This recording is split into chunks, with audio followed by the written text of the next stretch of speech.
Welcome into the Next MMA podcast. Andre Kattar here again with you as always with a special guest this time. Calvin Kattar, the Boston finisher, is here with us on the line. And living up to his nickname, the Boston finisher, Calvin Kattar, with his third knockout victory in his last four fights. His most recent one at UFC 238 against Ricardo Lamas in Chicago. Calvin, how are you doing today? Doing great, Andre, man. Thanks for having me on. Appreciate it. How you doing? Doing good, doing good. You wake up this morning, you see that you're ranked number 9 in the world in the featherweight division in the UFC. How do you feel about that? You agree, disagree? You knew you were going to be the top 10, but how do you like about number 9? Yeah, it's a beautiful thing, man. I'm not staying here, not complacent. It's just I'm on my way to the top. It's a good checkpoint, and I'm not done yet, as we like to say in New England. That's true. And now take me through that fight against Ricardo Lamas. You know, he's probably one of the more experienced fighters you've faced. Did it help having a lot of tape against a guy like Lamas rather than some of your previous opponents who were not as experienced as Ricardo? Yeah, it definitely helps having some tape, although I didn't really watch a crazy amount. My manager, Coach Tyson Chartier, watched a ton and put together a good game plan along with the other coaches' feedback and Carlos Neto, Greg Labello, my other two coaches and corners. And together we came up with something great. We've been practicing it all camp, and come fight night, it came right to fruition. Just everything was behind the feints and straight shots, seeing what they were going to do. And it was a great opportunity, man. I've never been to Chicago, United Center, historic, Michael Jordan playing there with the Bulls. There was a lot of history, man. I was excited to go out and get my hand raised. Yeah, you talk about fighting in a hostile environment like in Chicago because, Lamas is from Chicago. You've also done the reverse of fighting in Boston with the hometown behind your back. What are the differences and which do you like more? Man, it was awesome. I enjoyed the booze, don't get me wrong, but I was just thinking how this is exactly how I felt in Boston. The crowd was going crazy for him, and shout out to him, for bringing that type of energy into the fight, as I did to Burgos when we fought in Garden. It's cool. You want to be a part of a fight that everyone gives a shit about, and we had the crowd off their feet for that round, and then it was followed by being completely quiet after the end of the round. And yeah, so I enjoyed both, man. You talk about that knockout win, completely quiet. You had the earliest finish at UFC 238. You've been landing on SportsCenter top 10. How did that feel, seeing yourself on the top 10? I mean, that had to satisfy as my bonus, which it was awesome. Definitely always, dream come true watching SportsCenter growing up, just with all the guys. And then, a couple casual phone. My buddies are watching SportsCenter, casually, a couple of guys. All of a sudden, they see me doing the intro and hopping in at top 5. They all give me a phone call, shouting, screaming.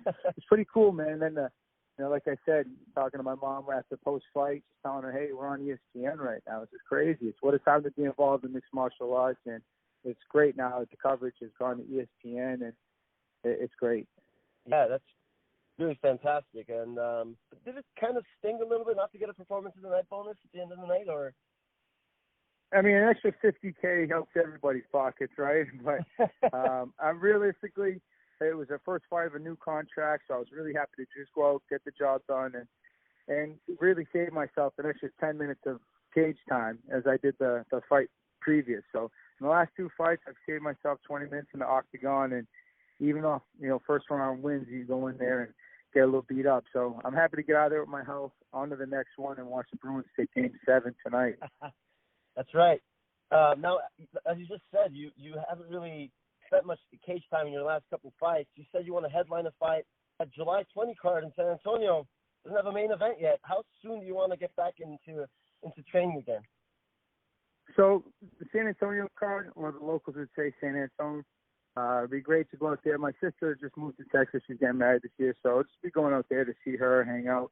But the card that I'm really interested in getting on is, I hear they're coming to Boston sometime this fall. I would love to headline it. The only thing better than the last time fighting there would be to headline it, and that'd be something else, man. I hope that's the case. We'll see. I'm gonna make a strong push for it, and I'll fight anybody they have available. Right. Yeah. You haven't really mentioned any names ahead of you in the featherweight division in the last few days, but is there any name that kind of stands out, or you just will take anything? I'll take anything, man. The bigger the name, the better. I like to fight up, more to gain, and especially if you're looking to headline a card, then you're probably going to try to take on the toughest fight they can find, the most exciting. So I'm willing to take any and all challenges, man, especially at home TD card, and I feel like I can't lose. Now, one guy ahead of you in the rankings, Renato Moicano, he's the guy you lost to a few fights ago. What have you learned since then from that loss? Just how to deal with guys that want to, fight that style and move around and just deal with the range of the leg kicks a little bit better. I got a little hungry headhunting and a couple tweaks, but, as you've seen the last two fights, I responded well. Same thing with Burgos, Moicano, both them, found losses. And just 2 days ago, Burgos was ranked above me. And Moicano at this point right now, you see, they're all in the top 15. It's great to have already fought now 3 of the guys considered to be top 15 fighters in the world. And I'm ready to climb and just continue to test myself against the guys that call themselves the best, so just all the reason prove where I stand amongst those guys. And I think in not too far off in the near future, you'll be seeing me at the top of that list. Now, I just want to touch on one thing. After the fight, kind of an emotional moment for you in your Joe Rogan interview, talking about your friend you lost recently. How much does that kind of motivate you in your training?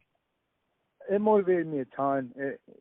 You're already in somewhat of a dark place sometimes, training throughout these fights, camps, looking for any reason to just get a chip on your shoulder, pick it up a little bit more in training, and just give you an edge. And life will constantly throw stuff like that at you day in, day out. When I step foot in the cage, it's only for 15 minutes, but what prepares me for that is life. It hits you 24/7, and I try to find positive ways to respond to everything that's thrown at me. And that situation was no different. It was just a little bittersweet because I had to earn that opportunity to get the microphone to say those words. And so it was very important to me to not only get that W for myself and all the personal reasons, but also to honor my friend Joel, who, as you mentioned, passed. And I was just happy to be able to do that.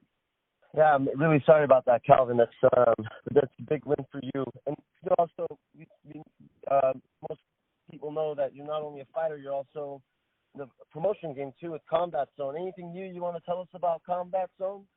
Just really excited about our upcoming event, August 23rd.